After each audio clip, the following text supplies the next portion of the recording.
बगावत के मुकदमों का दिफा कायद-ए-आज़म मोहम्मद अली जिन्ना ने 14 सितंबर 1929 को कानून साज असेंबली में किन अल्फाज में किया था। बड़ी प्यारी तकरीर है, उसके चंद इक़्तिबासात आपके सामने पेश करते हैं। क्या आप थोड़ा सोचेंगे? क्या आपके पास कोई स्टेट्समैनशिप बाकी है? क्या आपके पास कोई सियासी हिकमत अमली है? ये तरीका नहीं है। आप इस तरीके से मसले की तह तक पहुंचकर इसे हल नहीं कर सकते।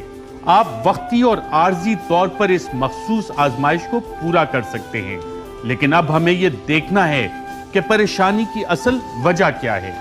इस ईवान को इस बात पर गौर करने का भी कहा जाए, क्या आज दुनिया के किसी भी हिस्से में कोई ऐसी मुहज़्ज़ब हुकूमत है जो अपने ही लोगों के खिलाफ मुकदमा चलाने में दिन रात मसरूफ और सरगर्म अमल है? आप पिछले 6-8 माह से रोजाना के अखबारात पढ़ रहे हैं।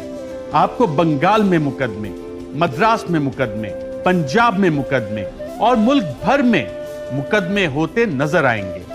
दर हकीकत मैं डरता हूं कि अगर आप इसी शरह से और इस तरह चलते रहे तो आपको इन मुकदमात को चलाने के लिए जल्द ही एक नया शोबा खोलना पड़ेगा और उसके लिए एक इजाफी मेंबर भी रखना पड़ेगा।